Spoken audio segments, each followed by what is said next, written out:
अ, जय श्री राम सभी को। तो आज हमारी क्लासेस चलेगी, जो हमारी क्लासेस लगेगी, तो वो जितने भी हमारे स्टूडेंट हैं, जितने भी छात्र हैं, तो विद्यार्थी हैं, वो जल्दी से जल्दी हमारे जो यूम ऐप है उस पे ज्वाइन हो जाए, क्योंकि क्लास शुरू हो गई है। तो कुछ जो जितने भी सीनियर हैं, कुछ मेरे छोटे छात्र हैं जो, तो आज का जो आज के लिए आपने बोला था, हमारा जो टॉपिक रहेगा वो सूर्य पे रहेगा। तो कल हमारा शुक्र पे था, क्योंकि मैंने ऑनलाइन नहीं कर पाया, क्योंकि नेटवर्क की प्रॉब्लम थी। तो इसलिए आज का जो हमारा टॉपिक है वो आज के लिए आपने बोला था सूर्य पे रहेगा। तो सूर्य पे हमारा टॉपिक जो है वो शुरू हो गया है। तो सूर्य क्या है? जन्म कुंडली के अंदर सूर्य क्या है? राहुल जी, सूर्य क्या है? हाँ, सूर्य हमारा आत्मा है। सूर्य हमारा आत्मा है। सूर्य हमारी मान प्रतिष्ठा है। तो चलेंगे हम सूर्य पे। तो सूर्य पे हम बात करेंगे, तो सूर्य हमारी आत्मा है। जैसे चंद्रमा, मैंने आपको बताया था चंद्रमा हमारा मन है, तो सूर्य हमारी आत्मा है। सूर्य हमें सभी जो ग्रह होते हैं, उनके पास अलग अलग डिपार्टमेंट दिए जाता है। जैसे हमारा टीचिंग का डिपार्टमेंट अलग होता है, तो जितने भी डिपार्टमेंट जो है अलग अलग हैं, जो टीचिंग का अलग है, वेल्थ फोर्स का अलग है, अलग अलग जो डिपार्टमेंट है। ऐसे ही नवग्रहों के पास डिपार्टमेंट अलग अलग बांटे गए हैं। सूर्य के पास कौन सा डिपार्टमेंट है? सरकारी डिपार्टमेंट। कौन सा डिपार्टमेंट है सूर्य के पास? सरकारी डिपार्टमेंट है। तो सूर्य के सरकारी, जैसे जिन बच्चों का सूर्य खराब होता है, सूर्य कमजोर होता है, सूर्य वीक होता है, उन बच्चों को गवर्नमेंट जॉब मेहनत करते हैं, कुछ एक दो अंक के लिए रह जाते हैं, नंबर इतने थोड़े से नंबरों से रहना। ये मतलब कि सूर्य खराब है, और भी कुंडली के अंदर देखना पड़ता है। तो सूर्य खराब है, सूर्य हमारा मान प्रतिष्ठा है। हर एक अलग अलग अफेक्ट है सूर्य के रिलेटेड। जैसे हमारा जो हर एक अंगों में नवग्रहों का वास है। जैसे सूर्य खराब हो तो क्या होता है? सूर्य खराब हो तो हमारे सिर दर्द होती है। ठीक है सौरभ जी, जब हमारा सूर्य खराब हो तो कौन सी प्रॉब्लम दे देता है? सिर दर्द दे देता है, आइस वीक होना, नजर दिखना कम, ये सूर्य के पास है। जैसे बृहस्पति हो गया तो पेट इत्यादि प्रॉब्लम, पेट खराब। शुक्र खराब हो गया तो गुप्ता अंगों में प्रॉब्लम। ये अलग अलग डिपार्टमेंट बांटे गए हैं सूर्य पे, सॉरी ग्रहों पे। तो अलग अलग ये डिपार्टमेंट के, जैसे अलग अलग डिपार्टमेंट दिए होते हैं, ऐसे ही नवग्रहों के पास अलग अलग डिपार्टमेंट है। तो बात करेंगे, और भी बहुत कुछ है ग्रहों पे। तो आज हमारा जो टॉपिक था वो सूर्य पे था। तो आज का मैंने आपकी चॉइस का टॉपिक है सूर्य पे। तो कल मेरा टॉपिक लग विशेष रहेगा। मैं आपके मैं आपके अकॉर्डिंग टॉपिक चला रहा हूं। कल मेरे अकॉर्डिंग टॉपिक रहेगा। आपने बात हर एक ग्रहों पे, हर एक महबूब पे मैं अपना टॉपिक चला रहा हूं। तो आज का टॉपिक जो हमारा आपके रिलेटेड रहेगा, कल मेरा टॉपिक मेरे रिलेटेड रहेगा। ग्रह कितने हैं? कितने ग्रह हैं? 9 ग्रह हैं। हमारे जो ज्योतिष शास्त्र के अकॉर्डिंग 9 ग्रह हैं। तो हमारा जो विशेष 2 ग्रहों का भी और जो जन्म कुंडली के अंदर रोल देखा जा सकता है, वो 99% पंडित नहीं देखते हैं आचार्यगण। वो कौन से हैं? प्लूटो और नेपच्यून। प्लूटो और नेपच्यून जो ग्रह हैं, इनका भी जन्म कुंडली के अंदर बड़ा ज्यादा विशेष रोल रहता है। तो इन पे हम कल चर्चा करेंगे, क्योंकि ये 9 ग्रह तो है ही।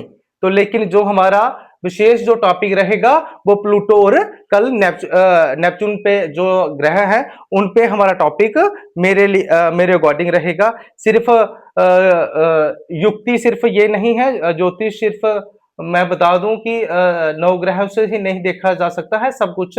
ज्योतिष में देखना होता है। सिर्फ ग्रहों की स्थिति देख के नहीं चलेगा काम, सब कुछ देख के चलना पड़ता है। क्योंकि ये जितना मैं बोल रहा हूँ, क्योंकि 99% पंडित नहीं देखते हैं, क्योंकि ये इनका जन्म कुंडली के अंदर बड़ा ज्यादा रोल रखता है। जन्म कुंडली के अंदर बहुत ही ज्यादा रोल रखता है नेपच्यून और प्लूटो का। इस पे भी हम कल मंथन करेंगे और बात करेंगे हमारा। हाँ, क्या बोल रहे हो सौरभ जी? हाँ, बहुत अच्छी बात है। कर ली कि ज्योतिष गॉड गिफ्टेड है या ऐसे। हाँ, ज्योतिष तो गॉड गिफ्टेड है, होता तो है, लेकिन ज्योतिष का अध्ययन करना भी बड़ा जरूरी होता है। इष्ट के प्रति जो हमारा इष्ट पे निष्ठावान, इष्ट पे चलना, इष्ट जो आपका इष्ट है, आपने उसकी आराधना करके भी ज्योतिष मिलता तो है, लेकिन ज्योतिष की जो ज्योतिष जो हमारा है, उससे आपको अध्ययन भी करना पड़ेगा, नहीं तो बिना अध्ययन से क्या मिलेगा आपको। ज्योतिष पढ़ना भी पड़ता है। हाँ, ज्योतिष गॉड गिफ्टेड तो मिलता तो है, लेकिन ज्योतिष साथ साथ में रीड भी करना पड़ता है, पढ़ना भी पड़ता है। ज्योतिष ऐसे फलित नहीं होता है। ज्योतिष एक, मैंने पहले भी बताया था, ज्योतिष एक समुद्र है। सिर्फ राहु केतु शनि मंगल देखने से ज्योतिष नहीं चलेगा। राहु चंद्रमा देख लिया, सूर्य चंद्रमा देख लिया, शनि मंगल देख लिया, ठीक है, शनि चंद्रमा देख लिया, ये ज्योतिष नहीं है। ये हुआ अधूरा ज्ञान। ये अधूरा ज्ञान, जैसे मुझे है अधूरा ज्ञान। अधूरा ज्ञान विष के समान होता है।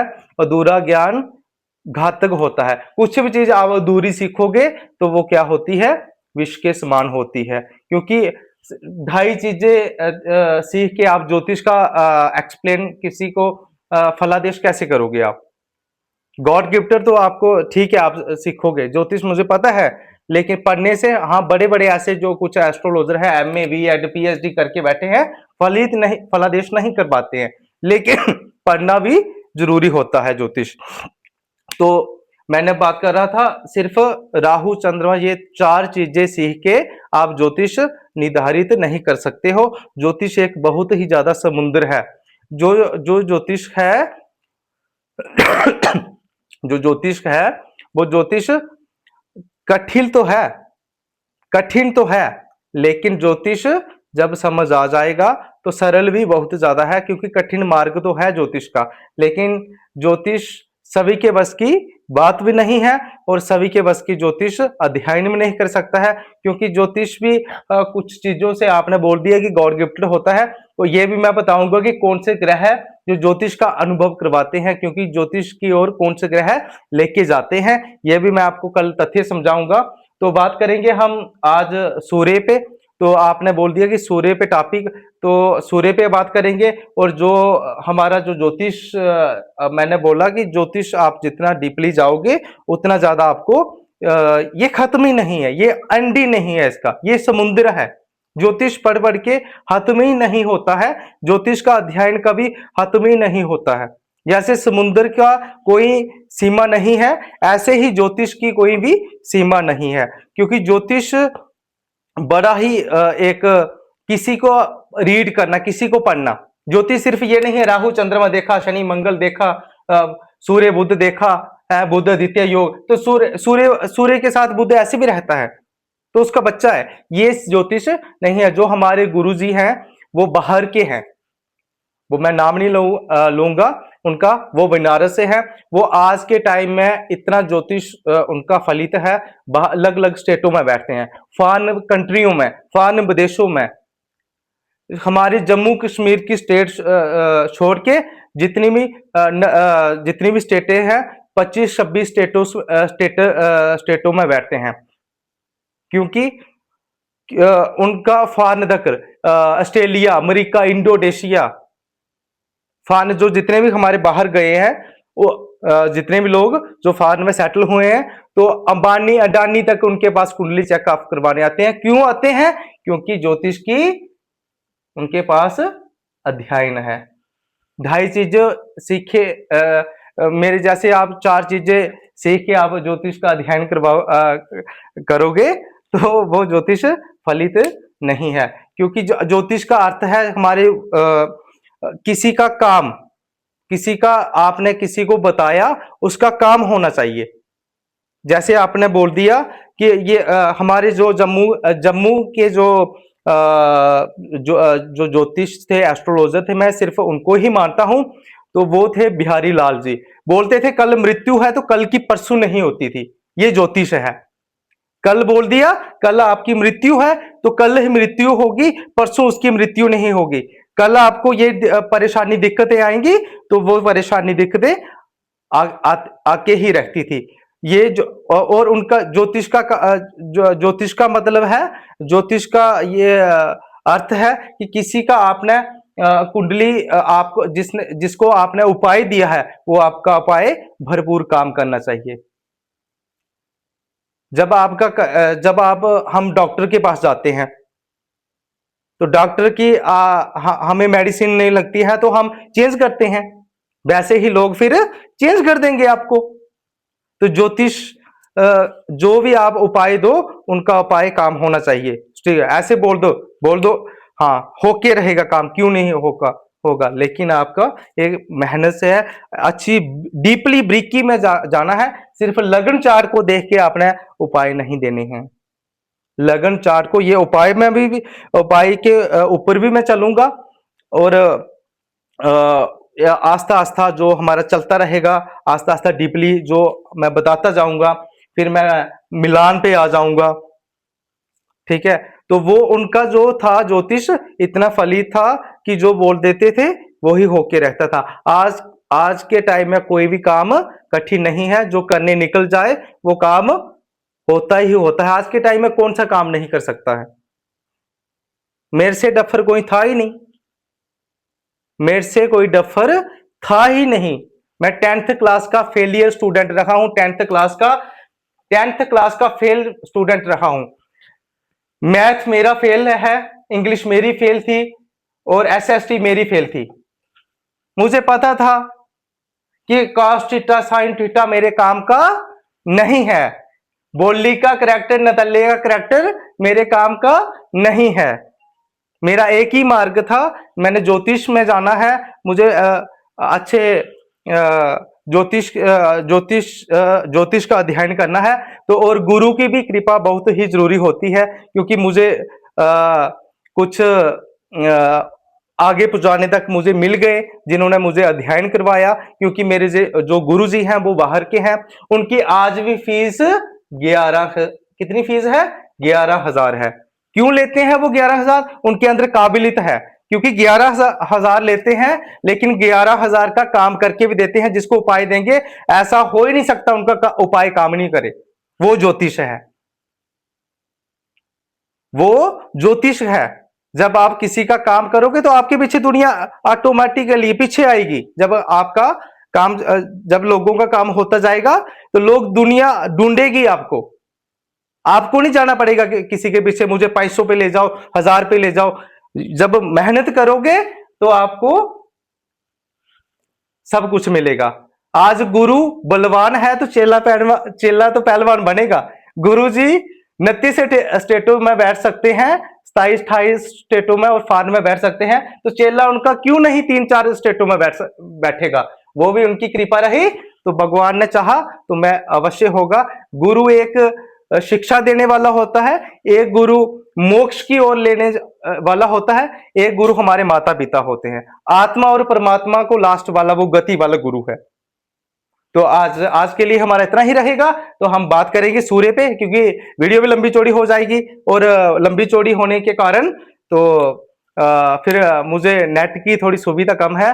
तो यदि मैंने बात करेंगे सारे सूर्य पे, मैं मंथन नहीं करूंगा, ये ऑफलाइन ही मैं समझाऊंगा, यूम ऐप पे ही मैं ये डिस्कस करूंगा, क्योंकि सारा ज्योतिष मैं फेसबुक, यूट्यूब, इंस्टाग्राम पे नहीं फलित कर सकता, नहीं बता सकता। तो यदि जन्म कुंडली के अंदर सूर्य चतुर्थ भाव में हो तो ऐसा जातक जो काम करेगा वो उसके पिछले जो पूर्व जन्म होंगे, वो उनका काम छोड़ के वो कुछ अलग काम करेगा जब सूर्य चतुर्थ भाव में हो। ये सिर्फ भाव पे बता रहा हूं, राशियां नहीं, ये सिर्फ भाव पे चर्चा कर रहा हूं मैं, राशियां आगे आएंगी।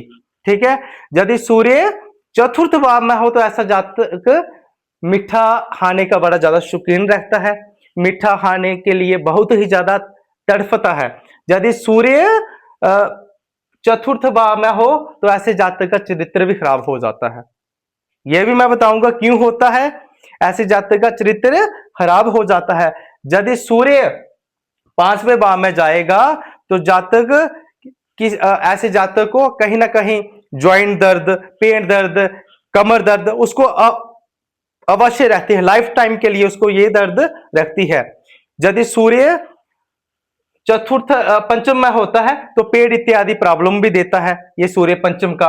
यदि सूर्य पंचम में होता है तो परिवार के अंदर किसी की 2 शादियां होती हैं। याद रखना, ये विशेष चीजें बता रहा हूं मैं, ये कोई नहीं बताएगा, ये कोई नहीं बताएगा आपको। बड़े बड़े दरंदे जो दरंदर बैठे हैं ज्योतिष के, तो मैंने किसी के ऊपर टिप्पणी नहीं करूंगा। तो ये जो नेपच्यून और प्लूटो के बारे में बता रहा हूं, ये भी नहीं कोई बताता, देखता ही नहीं है इसका, इनको भी कोई, तो इनका भी जन्म कुंडली के अंदर बड़ा ज्यादा रोल रहता है, इनको भी देखना पड़ता है। ये हमारे गुरुजी ने ही बताया था। जब सूर्य जब पंचम में होता है तो ऐसे जातक के घर में धार्मिक पुस्तकें बड़ी ज्यादा होंगी। ऐसे जातक के घर में धार्मिक पुस्तकें इतनी होंगी लेकिन पढ़ने वाला कोई भी नहीं होगा। ये जन्म कुंडली के इफेक्ट है। सब कुछ देख सकते हो, मन ज्योतिष में जीने से लेके मरने तक बात है। ज्योतिष में मैंने बात की थी बिहारी लाल जी की, तो पूर्वी जो चले गए हैं, तो अष्टम कर्म मृत्यु का है। यह भी बताऊंगा कि आजू कैसे निकालनी है, कितने देर बंदा जिएगा और कितनी देर कौन सी बीमारी लगेगी तो जातक की मृत्यु होगी, ये अष्टम घर से देखा जा सकता है। ठीक है, और बात करेंगे छठे भाव में। यदि सूर्य छठे भाव में जाएगा तो ऐसे जातक क्या करेगा, जातक के गुप्त शत्रु, ऐसे जातक के गुप्त शत्रु होते हैं। पत्नी से तलाक होने की संभावना बनती है। ठीक है, पत्नी के जो मुकदमे, कोर्ट इत्यादि खर्चों पे पत्नी के साथ तलाक होने की संभावना, कोर्ट में मुकदमे, कोर्ट में फंस जाना, कोर्ट में उलझने, एक कार्य ठीक होना तो दूसरे में फंसना, ये छठे भाव के सूर्य के भैया लक्षण हैं। यदि और भी मैं बताता हूं, जातक की एक जातक गवर्नमेंट जॉब करता होगा तो पहली जॉब उसकी छूट के दूसरी गवर्नमेंट जॉब उसकी लगेगी। यदि ऐसे जातक को पाँव में जाला, हाथ में जाला, ये सूर्य के छठे भाव के लक्षण हैं। यदि सूर्य 7वें भाव में जाता है तो जातक के पीठ पीछे शत्रु बनते हैं। बोलेंगे नहीं उसके सामना नहीं कर पाएंगे, लेकिन पीठ के पीछे उसके शत्रु अवश्य होंगे। बाकी सूर्य पे हमारी वो यू मैप पे चर्चा रहेगी। तो आज के लिए हमारा इतना ही टॉपिक था, आज के लिए हमारी इतना ही ज्योतिष पे मंथन था। और ज्योतिष मैं भी यही चाहूंगा, क्योंकि मुझे भी मैं क्या बताऊं कि ज्योतिष आप कोई भी काम कठिन नहीं है, तो जो आप सीख नहीं सकते हो सब कुछ सीख सकते हो। आप मेहनत करोगे तो सब कुछ, कोई भी काम नहीं है, कोई भी काम ऐसा नहीं है जो हो नहीं सकता है। टांगे खींचने वाले लोग आपके हजारों मिलेंगे, लेकिन उनको हमने छोड़ के और लांग के आगे निकल जाना है। जब आप कुछ नहीं करोगे तो दुनिया बोलेगी आपको निठल्ला है। जब आप कुछ करने लग पड़ोगे तो दुनिया बोलती है ये नहीं, हमें पता था ये करेगा। तो आपको दुनिया को पीछे छोड़ना है तो अपने काम की ओर आगे बढ़ना है। यही हमारा जो मैं चाहता हूं, क्योंकि मैं कोई भी शिक्षा नहीं देता है, कोई भी अपनी विद्या नहीं बांट के जाता है। मैं एक ब्राह्मण हूं, मैं आपको सारा ज्योतिष का अध्ययन करवाऊंगा, क्योंकि ऐसे सब कुछ पढ़ाते हैं, 4 मंत्र सब पढ़ा देते हैं, रट्टा गोटा सब लगवा देते हैं। ज्योतिष है, आपने बोला कि ज्योतिष कठिन मार्ग है, तो ज्योतिष बिल्कुल कठिन मार्ग है। किसी को पढ़ना है, किसी को रीड करना है, किसी को एक्सप्लेन करना है, किसी का फलादेश करना है तो नहीं हो पाता है। मुझे पता है कठिन है। बड़े बड़े MA PhD छोड़ के न्यूमरोलॉजिस्ट हैं, लग है, नहीं फलादेश कर पाते हैं। हस्तरेखा है, वास्तु, मैं सारा अध्ययन करवाऊंगा आपको ज्योतिष का, उपाय की ओर भी ले चलूंगा। और हम आज हमारा आज के लिए इतना ही टॉपिक रहेगा। वीडियो अच्छी लगेगी लाइक करिएगा, शेयर करिएगा, सब्सक्राइब करिएगा। कुंडली के विषय में जानकारी लेने के लिए, मैं किसको बोल रहा हूं, कुंडली के विषय में जानकारी के लिए, जानकारी लेने के लिए जो हमारी वीडियो फेसबुक इंस्टाग्राम पे जाएंगी, जो हमारे जितने भी जो हमारे मेरी फेसबुक यूट्यूब फैमिली देखेगी, तो वो मेरे से कुंडली की विषय में जानकारी ले सकते हैं और अपॉइंटमेंट अपनी बुक करवा सकते हैं। सभी को राधे राधे, जय श्री राम। मैं एस्ट्रोलॉजर आपका वरुण खजुरिया।